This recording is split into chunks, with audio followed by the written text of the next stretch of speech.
10, 10, 10. Teníamos una dotación inicial que estaba abajo a la derecha en 15, 5. Y habíamos trazado curvas de indiferencia desde ese punto, habíamos mostrado que podíamos pensar una recta presupuestaria como rectas que contienen a la dotación inicial como si fueran rayos que surgen de la dotación inicial para distintos precios relativos. Y pasábamos al inciso 7, ¿sí? Que dice: encuentre el conjunto de todas las combinaciones de los bienes 1 y 2 para A y B, tales que las TMS sean iguales, y grafique los resultados encontrados. ¿Cómo se denomina este conjunto? Es decir, ¿cómo se denomina el conjunto de todos los puntos para los que las TMS sean iguales? Bueno, si las TMS son iguales, estamos hablando de tangencia, y entonces estamos diciendo que son puntos en los que nadie puede mejorar a través del intercambio sin que otro empeore. Es decir, que el punto 7 nos está pidiendo el conjunto de Pareto, ¿sí? Son todos los puntos de este semiplano que son óptimos en el sentido de Pareto, ¿sí?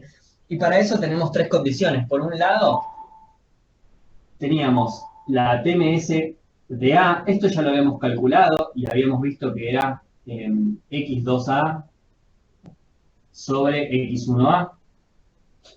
También teníamos la TMS de B, que era X2B sobre X1B, porque eran agentes simétricos, codagras, todo muy simpático. Y entonces estamos buscando los puntos de esta caja donde las TMS sean iguales. Entonces tenemos que plantear un sistema de ecuaciones que nos incorpore en el sistema esas dos condiciones, ¿sí? Que sean puntos dentro de la caja. ¿Y eso cómo lo simbolizo? Con las condiciones de vaciado. Entonces yo tengo que X1A más X1B tiene que ser igual a 20, es decir, que tiene que estar dentro de este rango, ¿sí? Recordemos que acá llegábamos hasta un máximo de 20 también. Después tenemos la misma condición para el bien 2, entonces tenemos X2A más X2B es igual a 20. Y por último tenemos la igualdad de las tasas marginales de sustitución, que me van a dar de todos esos puntos que están dentro de la caja, los puntos óptimos. Entonces tengo que X2A sobre X1A va a tener que ser igual a X2B sobre X1B. ¿Bien? Y este es un sistema de ecuaciones. Tenemos tres ecuaciones y vamos a poder encontrar dos incógnitas. Recuerden que acá tenemos mezclados X que son de A y de B, ¿sí? Pero como estamos mirando la caja desde el punto de vista de A, en el sentido de que es el agente A el que tiene abajo a la izquierda, yo para encontrar relaciones dentro de la caja voy a estar buscando relaciones entre X1A y X2A, ¿sí? De manera que me sea intuitivo graficar. Yo podría encontrar lo mismo para una relación entre las demandas o entre las asignaciones, vamos a decir mejor, de la gente B, ¿sí? Pero eso tendría que graficarlo todo en espejo. Entonces yo voy a intentar despejar de acá una relación entre X2A y X1A, ¿sí? Y eso puede ser un poco complicado porque a veces, digamos, para distintas combinaciones de resolución de este problema me quedan algunas variables colgadas. Entonces yo recomendaría seguir los siguientes pasos. El primero es despejar X2B de acá. Entonces tenemos X2B es igual a X2A sobre X1B por X1A por X1B. ¿Ok? Si yo esto lo reemplazara en donde tengo X2B, que es en la segunda ecuación, vean esto, si yo lo reemplazara, me quedaría una ecuación que tiene X2A y después tiene X2A, X1A y me queda una X1B, que dijimos que me la quiero sacar de encima porque quiero tener relaciones entre las variables que son de la agente A, porque lo estoy viendo como si fuera la agente A. Y entonces voy a buscar con la tercera ecuación una que me permita reemplazar a X1B por algo que tenga una A, ¿ok? Entonces, si yo voy a la primera ecuación, voy a enumerarlas para no perderse. Si yo voy a la primera ecuación, tengo que x1b es igual a 20 menos x1a. ¿Ok? Y entonces ahora voy a reemplazar esta ecuación 3, la voy a reemplazar en la ecuación 2 y luego voy a reemplazar la ecuación 1. ¿Sí? Entonces, si hago por acá la ecuación 3, la reemplazo en la ecuación 2, voy a tener x2a más x2a sobre x1a por x1b, y esto es igual a 20. Y a esta ecuación, digámosle 4. Ahora, como tengo x1b y me lo quiero sacar de encima, voy a reemplazar 1 en la ecuación 4. ¿Okay? Permítanme que me haga un poco de espacio en el pizarrón. Voy a borrar esta primera parte. Si hay dudas, vayan planteándolas, obvio, ¿no? Quizás estoy yendo un poco rápido, es un sistema de ecuaciones, pero puede haber preguntas. Entonces, reemplazo la ecuación 1 en la ecuación 4. Y esto me da x2a más x2a sobre x1a por, esto que está acá, 20 menos x1a. Y todo esto es igual a 20. Tengamos en cuenta que esto ya es una ecuación que me vincula a las variables x2a y x1a. Con lo cual esta ecuación me está definiendo implícitamente el conjunto de Pareto. ¿Sí? Ahora, lo más cómodo para estos casos es encontrar la expresión explícita. Entonces yo voy a intentar trabajar esta expresión para encontrar algo de la forma x2a igual a algo que dependa de x1a. ¿Sí? Lo primero entonces es, yo diría, distribuir esto, por ejemplo, y entonces tenemos x2a más x2a por 20 sobre x1a menos, y ahora si distribuimos esto nos va a quedar solamente x2a es igual a 20. Voy a hacer un poco más de espacio.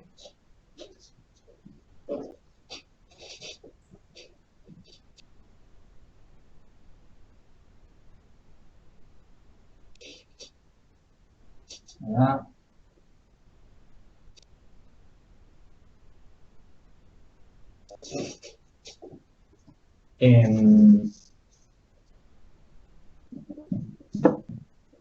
Esta x2 con esta x2 se me cancelan, ¿sí? Y entonces voy a tener x2a sobre x1a por 20 es igual a 20.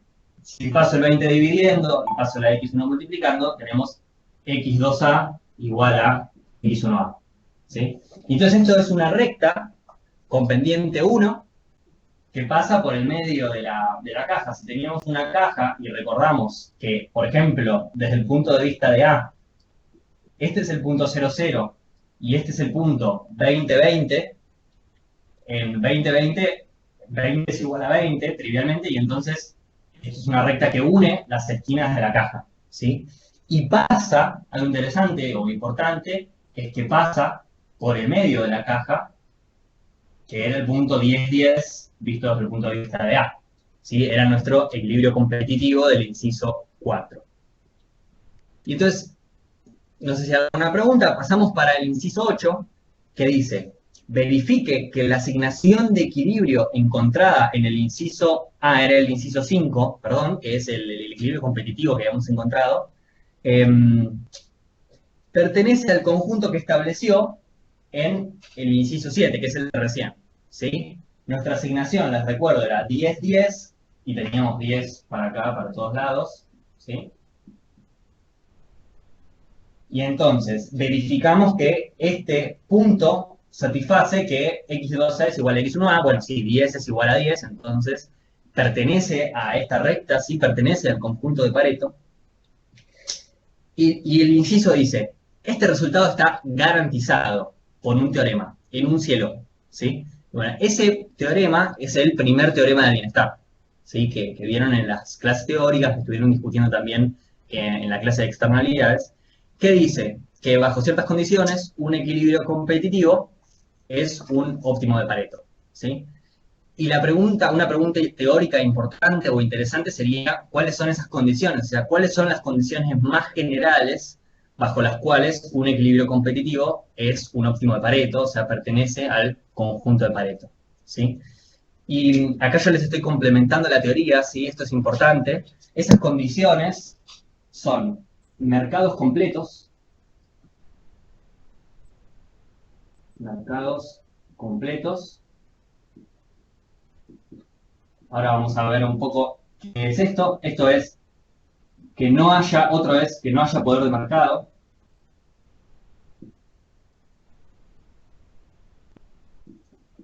Y por último, uno quizás es un poco más técnico, que es que la no saciabilidad local.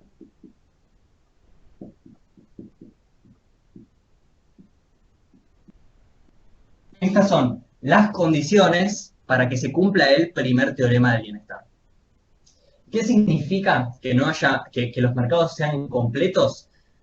Bueno, que no haya costo de transacción, que no haya externalidades y que la información sea perfecta en cuanto a los precios, ¿sí? Esto es algo que quizás no hemos discutido tanto en el curso, lo de información se va a discutir más en micro 2, pero externalidades sí estuvieron viendo un poco, y bueno, vimos que cuando hay externalidades no se cumple que el equilibrio competitivo sea óptimo en el sentido de Pareto, salvo que se definan adecuadamente los derechos de propiedad, etcétera. Pero bueno, es algo que se estudia, digamos, justamente en el módulo de externalidades. Que no haya poder de mercado es, digamos, un poco más intuitivo. Habíamos hablado, Pablo había mencionado este tema de la negociación, ¿no? Acá no estamos literalmente negociando los agentes A y B.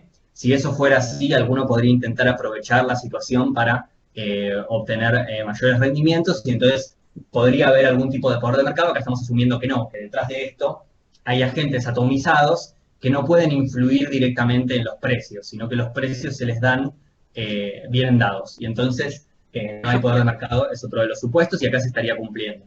Valen. Sí. Ellos vieron un ejemplo con Analía, que está en el capítulo del libro, donde hay uno es un monopolista y el otro lado está atomizado. Digamos. Un lado tiene poder de mercado y otro no. Y ahí ven un ejemplo de cómo eso nos lleva a una asignación óptima en el sentido de Pareto. Y lo de mercado completos y las externalidades es exactamente el problema que vimos ayer, donde cuando, y si leyeron el capítulo lo tendrán mucho más presente aún, pero repite todo el tiempo lo harían, a veces no hay mercados para las externalidades, a veces no hay forma de transar sobre el humo, por ejemplo, que le generas al otro. Eso. Exacto, genial. Y la última condición es, les decía, un poco más técnica, es la no saciabilidad local, ¿sí? Que esto es básicamente que ninguno de los puntos de la caja, los agentes no quieran más de alguno de los bienes, ¿sí? O sea, que los bienes efectivamente sean bienes y no llegue un momento en el que los agentes digan no lo quiero más, no le aporte ningún tipo de utilidad, o que se transformen en un mal que les descuenta utilidad, ¿sí? Vamos a ver un ejemplo de esto, pero es bastante similar a la monotonicidad, ¿sí? La monotonicidad que vimos es una condición menos general, es más estricta que la no saciabilidad local, ¿sí? Pero era esta idea de que las funciones de utilidad sean de manera tal que siempre que yo le doy más de uno de los bienes a un agente, aumente su utilidad. Bueno, es similar a la no saciabilidad local. Esto es un poco también para que nos ayude el equilibrio general a pensar otros de los temas que estamos viendo en la materia, como el poder de mercado y la cuestión de las externalidades, y también para que ustedes vean cómo digamos, cómo se avanza, ¿no? Cómo sigue esto de acá para adelante en un curso quizás de micro 2 o incluso posterior, donde podemos estudiar estas cosas más en profundidad, incluyendo algunas cuestiones más técnicas sobre cómo están normadas las preferencias, las funciones de utilidad y otras condiciones para los teoremas. Me pareció, Pablo, que ibas a decir algo, no Sí. sé si lo querés decir. Ojo con lo del mal, porque en realidad eh, la definición de no saciedad local es que para cualquier canasta, imagínense cualquier punto adentro de los ejes, existe otro cercano que es preferido a. No significa que ese cercano tiene que estar arriba y a la derecha, ¿sí? Como te pide monotonicidad estricta, o que tiene que estar a la derecha y no abajo, o arriba y no a la izquierda, como te pide monotonicidad. Simplemente que hay otra cercana. Tenemos un meme de un pajarito azul que quiere conquistar a una chica con eso, otro pajarito, perdón, en Twitter. Pero bueno, es como lo menos que le podés pedir es no saciedad local. Si lo querés demostrar y querés usar nada más que no saciedad local, es súper complicado. Entonces agarrás y le pedís algo más, que es monotonicidad. O sea, no solo quiero que haya una que esté cerca, que sea mejor, sino quiero que esa que esté, que es mejor, esté a la derecha o arriba. ¿Ok? Y si le querés pedir más todavía, agarrás y le pedís convexidad. Nada más esa aclaración. Exacto. Y aprovecho también para incorporar algo del segundo teorema del bienestar, ¿sí? La intuición detrás del segundo teorema del bienestar era que podríamos, a través de cambios en la dotación inicial, de reasignaciones de las condiciones iniciales, por así decirlo, llegar a cualquier óptimo de Pareto de la caja a través del mecanismo, digamos, de mercado de la competencia, ¿sí? O sea, lo que dice el segundo tema del bienestar es que si yo muevo esta dotación inicial que teníamos acá, ya vimos que si la dotación inicial era esta, yo terminaba en este equilibrio, ¿no? Había una recta presupuestaria que me llevaba a este equilibrio. Según un teorema del bienestar, gráficamente, me dice que si yo quiero llegar a un equilibrio por acá, existe una dotación, que no vamos a estudiar cómo encontrarla, pero que se puede hallar, tal que yo, si estoy en esa dotación, llego mediante la competencia a ese otro equilibrio competitivo, que es otro de los óptimos de Pareto que están en el conjunto de Pareto. Y eso vale para todos los puntos en el conjunto de Pareto, con lo cual, si a mí me gusta más un punto por acá que un punto por acá, me alcanzaría con cambiar la dotación inicial, lo cual puedo hacer mediante impuestos y transferencias de suma fija, ¿sí? De suma fija tiene que ver con que no alteren el comportamiento de los individuos para no generar ineficiencias. Todas esas cuestiones se estudian bastante en finanzas públicas. Pero el punto, digamos, conceptual es que podemos separar analíticamente la distribución de la eficiencia, ¿sí? Porque si estamos diciendo que cualquiera de los puntos eficientes se puede alcanzar mediante esta reasignación, entonces yo puedo dejar que el mercado llegue a un resultado eficiente, lo único que tengo que hacer es cambiar esa dotación inicial. Y bueno, el segundo teorema de bienestar también tiene sus condiciones, se las leo, pero no las voy a anotar porque no son, digamos, lo central que estamos viendo ahora, pero son que las curvas de diferencia sean convexas y continuas, también que no haya saciabilidad local y que las dotaciones de los agentes sean estrictamente positivas en alguno de los bienes, ¿sí? O sea que todos los agentes tengan al menos algo con lo cual intercambiar, ¿sí? Ahí Franco está pasando algo de Twitter, creo que es el meme del pajarito. Buenísimo, Julián, que ya puedas escuchar. Avanzamos un poco más al inciso 9, que también me plantea una discusión interesante. El inciso 9 dice, repita el inciso 2 para los precios de equilibrio. El inciso 2, no sé si recuerdan, pero nos pedía graficar la recta presupuestaria y los conjuntos presupuestarios de los agentes para un vector de precios cualquiera. Bueno, ahora tenemos que hacerlo para los precios de equilibrio, ¿sí? Entonces voy a graficar esto un poco más grande. Es algo que ya vimos, es muy sencillo, pero es interesante desde el punto de vista conceptual. Tenemos una caja, teníamos nuestra dotación inicial, que era 15,5, y teníamos un equilibrio competitivo en el centro de la caja en 10-10, ¿sí? Bueno, si graficamos la restricción presupuestaria para los precios del equilibrio, recuerden que el equilibrio, de vuelta, es una asignación y un vector de precios. El vector de precios forma parte del equilibrio. Lo que nos va a quedar es una recta así. ¿Okay? Esta es la recta presupuestaria. El conjunto presupuestario de A estaría hacia abajo y el de B hacia arriba.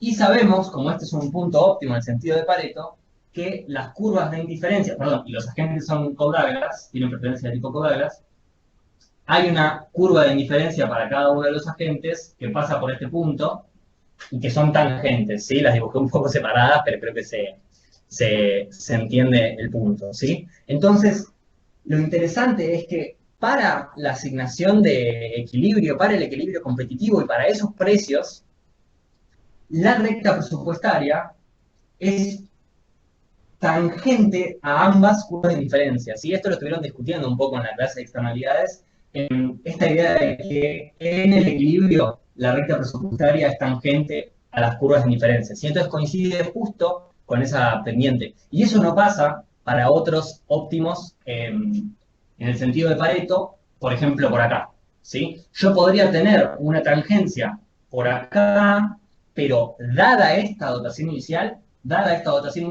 fíjense que la recta presupuestaria me tendría que dar una cosa así, porque la recta presupuestaria tiene que contener tanto a la dotación inicial como a el equilibrio, ¿sí? Y si yo tengo esta recta presupuestaria, entonces esta recta no es tangente a las curvas de indiferencia, ¿sí? Entonces esto jamás podría ser un equilibrio. Puede ser un óptimo, pero no puede ser un equilibrio. Cuando yo empiezo a contemplar qué está pasando con los precios ahí, vemos que los incentivos de los agentes son a moverse de ahí, no son a quedarse en ese lugar, ¿sí?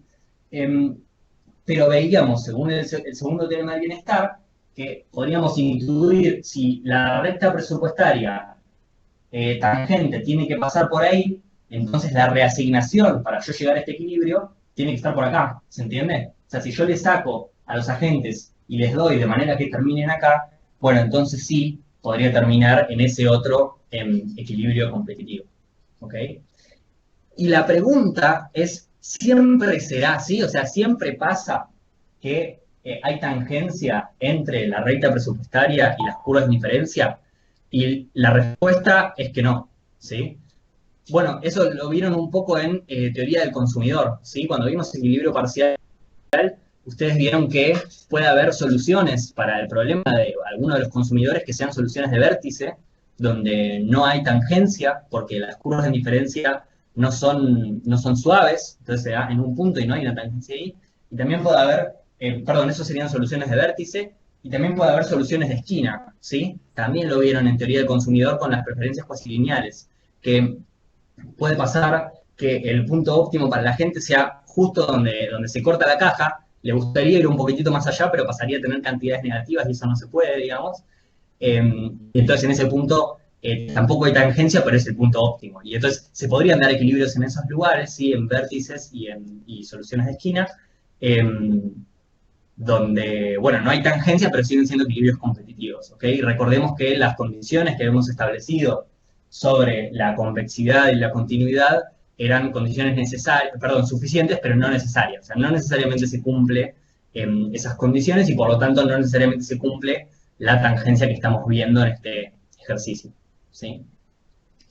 Y por último, ya terminamos en el inciso 10, dice, ¿qué ocurre con las curvas de oferta-precio de los agentes en el equilibrio competitivo de esta economía? Bueno, lo vieron en la clase de externalidades, así que no me voy a extender mucho sobre esto. Recordemos que las curvas de oferta-precio nos dicen, para cada vector de precios, o sea, para cada precio relativo de 2 en relación a 1 o viceversa, lo que nos da es una asignación x1, x2, que sea óptima para uno de los agentes. Bueno, acá los agentes como están compitiendo en una misma economía, de alguna forma están compartiendo estos precios relativos, ¿sí? Entonces, dados los precios relativos, voy a tener una canasta demandada para el agente 1 y otra para el 2.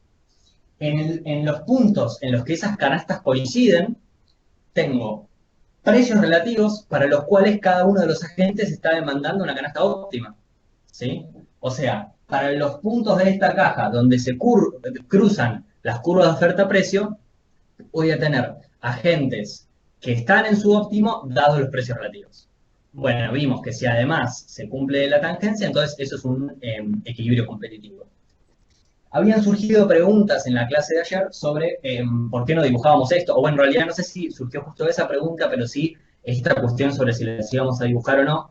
El problema con las curvas de oferta-precio, fíjense, es que es una función que agarra pares de precios, ¿sí? Un vector de precios, acá estamos poniendo 2 porque hay 2 bienes, y me devuelve una canasta, ¿sí? Me devuelve un vector de la canasta, cantidades de bienes. Entonces esto es una función de R2 en R2, ¿sí? Y no es típicamente las funciones con las cuales estamos acostumbrados a trabajar, y sobre todo no son funciones que se puedan representar en el plano, ¿sí? En este plano, a lo sumo estamos representando el conjunto imagen de esa función, pero no toda la función porque no se puede, tiene 4 dimensiones, ¿sí? Entonces, bueno, nada, ese es el motivo por el cual tienen esas formas raras, etc. La función es una transformación lineal, Uriel, bajo ciertas condiciones. El punto es que, bueno, nada, eso, ese es el motivo por el cual tienen formas extrañas, pero se pueden hallar, ¿sí? O sea, se pueden hallar los puntos para darnos una idea. No podemos encontrar la expresión analítica dentro de este plano, pero lo que sí, o bueno, sí podríamos, pero no lo vamos a hacer. Pero sí podemos encontrar los puntos simplemente reemplazando cada vector de precios en las funciones de demanda. Si yo ya calculé las funciones de demanda para cada agente, reemplazo los precios ahí y me va a dar las cantidades demandadas, ¿sí? Y a través de ese sistema voy a ir encontrando puntos para distintos precios relativos para cada uno de los agentes. Si encuentro puntos coincidentes, bueno, eso va a ser un punto óptimo para ambos, dados esos precios relativos, y voy a ir a buscar un equilibrio competitivo ahí, ¿sí? Bueno, no quería tampoco marear con esta última parte. Si hay dudas, obviamente, plantéenlas. Es más, voy a tomarnos unos segundos para que planteen esas dudas. Y si no hay, vamos con vos, Pablo. Hay una sola aclaración. Piénsenlo como un paréntesis en una nota al pie. No quiero que la entiendan, simplemente quiero que sepan que existe una technicality muy chiquitita, y es que cuando se enuncia el segundo teorema del bienestar, no se habla de equilibrio, sino se habla de cuasi-equilibrio, que no vamos a explicar qué es cuasi-equilibrio porque sería muy difícil, tiene que ver con el vaciado, no importa. Simplemente sepan eso. Nosotros vamos a pensar que estamos hablando de equilibrio, pero es algo un poco diferente la enunciación del segundo teorema. Lo digo para que dentro de algún tiempo, si alguno llega a verlo de una manera más rigurosa, no venga a decir, en el curso de Pasquini nos dijeron que era es nada más que eso. Nadie nunca va a decir eso. No, pero se lo podemos dar, se lo damos. Se lo podemos dar. Bueno. Bueno, pues, ¿qué hago? ¿Empezamos con lo de la actividad? Sí, si no hubo dudas. Ok, empezamos con lo de la actividad. Sí, hay una duda. Te están odiando al mundo ahora. La pregunta es para vos igual. ¿Se relacionan con cuasi convexidad? No. ¿Lo de quasi equilibrio? No. No, tiene que ver con condiciones de vaciado, puede ser un punto afuera de la caja, o sea, no importa, me van a odiar, si les llegamos a dar eso, nos van a odiar. Nada, simplemente hay una technicality que es que cuasi equilibrio no equilibrio, ¿ok? Pero no importa. Bueno, empezamos. Está en el Mascolel. Sí, pero no sé si está suficientemente explicado en el Mascolel, no lo desarrolla tanto. Capítulo 15, tenés que leer, pero no está súper desarrollado. No te vuelvas loco, no importa. quédense con el gráfico que les hizo Valentín. Simplemente es esa explicación o la situación de cuasi equilibrio son situaciones donde se tiene que dar una cantidad de condiciones raras para que termines en un equilibrio que es un cuasi equilibrio y no netamente un equilibrio. Y eso son situaciones atípicas. Bueno, ahora sí, empiezo. Primer punto es fácil. Segundo punto, tranquilízase. Tercer punto, explico las cuestiones de logística más importantes. Y cuarto, algo general sobre el examen. ¿Okay? Primer punto, es fácil. Segundo, tranquilícese. Tercero, tiene que tener el registro. Sin el registro no van a poder completar una actividad que se las vamos a pasar en un comentario del chat, donde van a tener links, y depende cuál sea su número de registro,